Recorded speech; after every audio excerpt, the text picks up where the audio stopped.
बिस्मिल्लाहिर्रहमानिर्रहीम, अस्सलाम वालेकुम, वेलकम टू माय चैनल दावत इस्लाम। मैं हूं आपका दोस्त शौकत अली ऑफिशियल।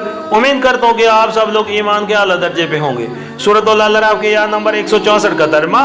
और इन्हें यह भी याद दिलाओ कि जब उनमें से एक गिरोह ने दूसरे गिरोह से कहा था कि तुम ऐसे लोगों को क्यों नसीहत करते हो जिन्हें अल्लाह हलाक करने वाला या सख्त अजाब देने वाला है, तो उन्होंने जवाब दिया कि हम ये सब कुछ तुम्हारे रब के हुजूर अपनी माजरत पेश करने के लिए करते हैं और इस उम्मीद पर करते हैं कि शायद ये लोग उसकी नाफरमानी से परहेज करने लगे। सूरत अल-अराफ के आयत नंबर 165 का तर्जमा।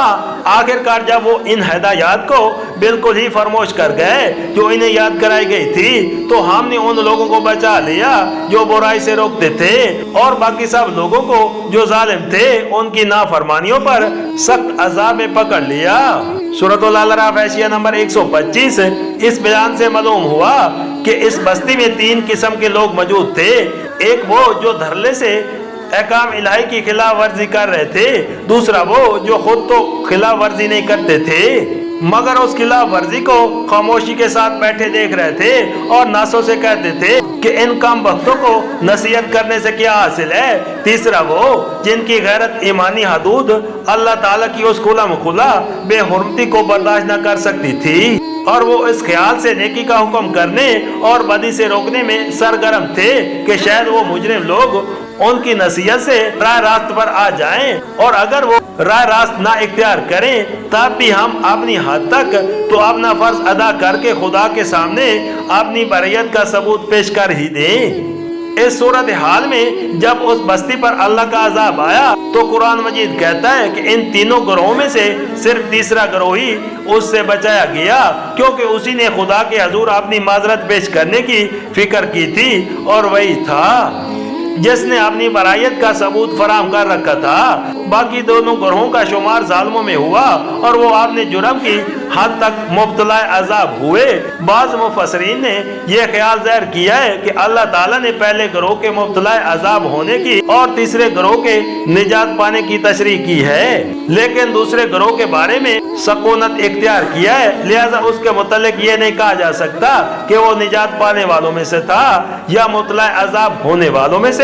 फिर एक रिवायत इब्ने अब्बास रज़ियल्लाहु अन्हु से ये मरवी है कि वो पहले उस बात के कायल थे कि दूसरा गिरोह मुब्तला अजाब होने वालों में से था।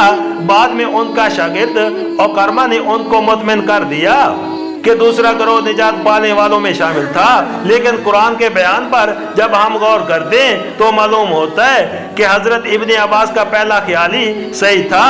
ज़ाहिर है कि किसी बस्ती पर खुदा का अजाब आने की सूरत में तमाम बस्ती 2 ही गिरोह में तकसीम हो सकती है, एक वो जो अजाब में मुब्तला हो और दूसरा वो जो बचा लिया जाए।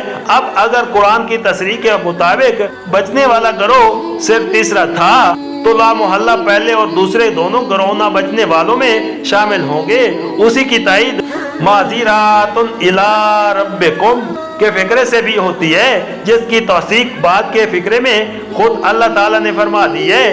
इससे साफ ज़ाहिर होता है कि जिस बस्ती में एलानिया अहकाम इलाही की खिलाफ वर्जी हो रही हो वो सारी की सारी काबिल गिरफ्त होती है और उसका कोई बाशिंदा माज उस बिना पर गिरफ्त से बरी नहीं हो सकता कि उसने खुद खिलाफ वर्जी नहीं की, बल्कि उसे खुदा के सामने अपनी सफाई पेश करने के लिए लाजमन उस बात का सबूत फराम करना होगा कि वो अपनी हद ताकत तक इस्लाह और अकामत हक की कोशिश करता रहा था। फिर कुरान और हदीस के दूसरे इरशादात से भी हमको ऐसा ही मालूम होता है कि इज्तमाई जराइम के बारे में अल्लाह का कानून यही है। चुनाचे कुरान में फरमाया गया है कि डरो उस फितने से जिसके वबाल में खसूसियात के साथ सिर्फ वही लोग गिरफ्तार नहीं होंगे जिन्होंने तुम में से जुल्म किया हो।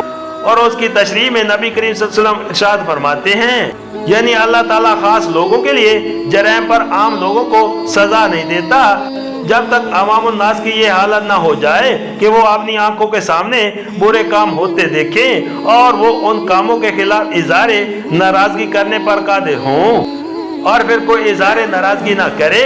बस जब लोगों का ये हाल हो जाता है तो अल्लाह ताला खास व आम सब को अज़ाब में मुब्तला कर देता है। मजीद बरहां जो आयात इस वक्त हमारे पेश नजर है उनसे ये भी मालूम होता है कि इस बस्ती पर खुदा का अज़ाब 2 किस्तों में नाज़िल हुआ था। पहली किस्त वो जिसे अजाब बाइस सख्त अजाब फरमाया गया है, और दूसरी किस्त वो जिसमें नाफरमानी पर इसरार करने वालों को बंदर बना दिया गया। हम ऐसा समझते हैं कि पहली किस्त के अजाब में पहले दोनों गिरोह शामिल थे और दूसरी किस्त का अजाब सिर्फ पहले गिरोह को दिया गया था। वल्लाहु आलम बिस्सवाब।